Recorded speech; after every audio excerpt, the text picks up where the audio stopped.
Francis. Salut, Alex. Bon, ben c'est la grosse nouvelle du matin, cette entente de principe là, chez WestJet. C'est un conflit qui n'aura pas duré très longtemps, ben fort heureusement, mais qui a quand même créé tout un bordel. C'est pas réglé, hein? Je veux pas être prophète de malheur, là, mais il y a entente de principe avec le syndicat. Les agents de bord doivent quand même encore entériner. Oui.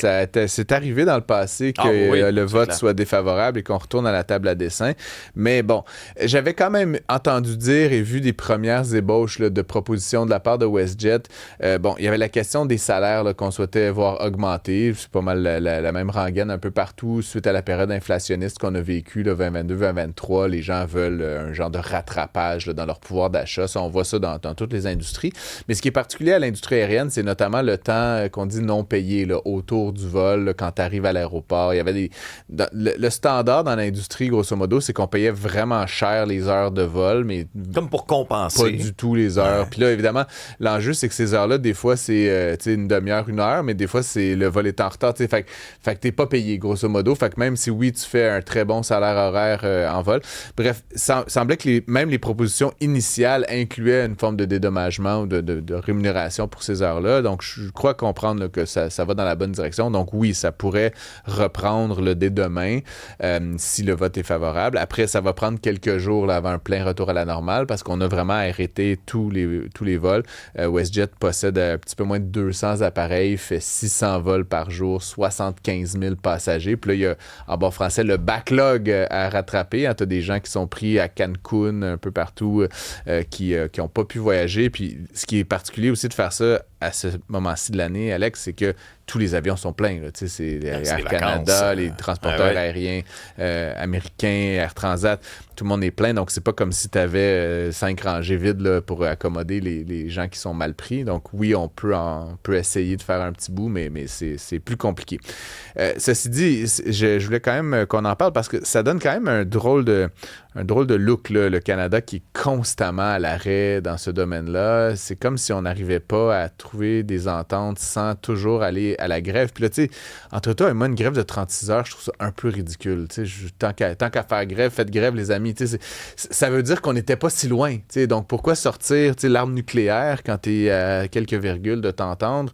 Je trouve qu'on est peut-être un peu rapide sur la gâchette. Là. Puis je blâme pas les syndicats nécessairement, mais tu sais, je trouve qu'il faudrait peut-être imaginer d'autres mécanismes qui sont un peu plus graduels que l'arrêt complet des activités, surtout dans des secteurs qui sont vraiment stratégiques, clés comme le transport aérien. Tu poses la question, Francis, pourquoi on se rend jusque-là? Ben parce que le cadre réglementaire le permet. C'est ça, exact. Comment ça se fait qu'encore une fois, on prend en otage les passagers? Comment ça se fait qu'encore une fois, on n'est pas capable d'offrir, quand on est face à ce genre de problématique-là, un service à clientèle qui fait du sens? Combien de témoignages, Francis, on a vu, on a lu, on a entendu dans les derniers jours de gens là, qui sont pas capables d'avoir la ligne, qui sont pas capables de se faire aider, qui sont pris à Cancun, qu'il faut qu'ils se bookent 1000, 2000 $ de billets d'avion, d'hôtel à leurs frais. Ça peut pas être ça, là. Non, effectivement. Puis c'est particulier, ça, parce que j'essayais d'un peu de voir comment, mettons qu'on dit qu'on voudrait atténuer la blessure là, de ces arrêts de travail-là. Parce que c'est une chose, effectivement, que le cadre réglementaire soit inadapté, mais là, une fois qu'on dit qu'il y a des grèves, qu'est-ce qu'on peut faire pour, ce que tu viens de décrire, atténuer cet impact-là? Prenons une compagnie comme WestJet, là, je te disais, qui transporte 75 000 personnes par jour. Il y a peut-être 1000, 2000 personnes, là, une bonne, mauvaise journée, qui appellent là, parce qu'ils ont un petit pépin, ils veulent changer, et qui sont pas capables de le faire sur l'Internet, soit dit en passant, parce que ce qu'a fait WestJet depuis à peu près une semaine, c'est qu'ils permettaient de manière assez facile sur leur propre site de changer son vol, etc. L'enjeu, c'est que, mettons que tu avais un vol hier dimanche, puis que tu rentrais à la job à matin à 9h, t'es un peu mal pris, là. Tu peux bien dire, je peux me faire rembourser, tant mieux, mais ça te ramène pas à la maison pour autant.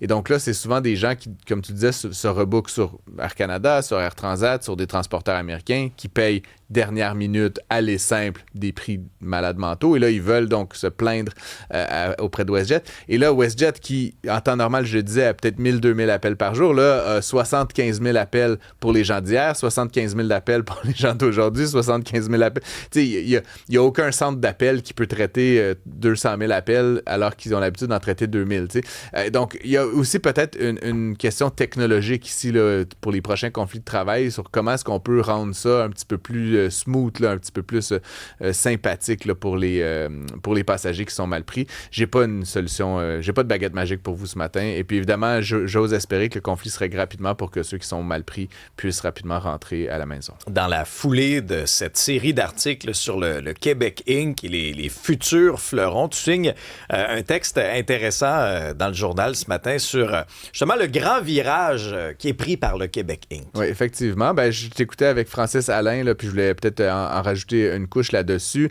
Donc, très beau dossier dans le journal ce week-end. On a identifié une quarantaine d'entreprises qu'on dit d'avenir, là, le futur du Québec Inc. Comme le disait Francis, on a au Québec, depuis la Révolution tranquille, dans le fond, créé cette espèce de belles, grandes entreprises qui font l'économie d'aujourd'hui, ce qu'on appelle le Québec Inc. Ça reste des entreprises qui sont nées dans des secteurs relativement traditionnels et qui sont nées, surtout, Alex, à petite échelle, puis qui ont graduellement fait le bout de chemin. Fait que, tu penses à des métros, tu penses à des entreprises là, qui sont nommées là, comme des CGI, des CAE, des Bombardier. Ça commence un peu patenteux, puis ça finit en multinational. C'est très bien. On a le sentiment quand même que la prochaine génération est un peu différente sur ce plan-là. On voit des entreprises aujourd'hui qui sont capables de vendre à Abu Dhabi, en France, aux États-Unis, un peu partout, avant même de vendre au Québec. Pourquoi? Parce qu'ils ont des technologies absolument de pointe qui sont rapidement commercialisables à l'international. Donc, le modèle de fabrication de ces géants, là, de ces grandes entreprises est vraiment en train de changer.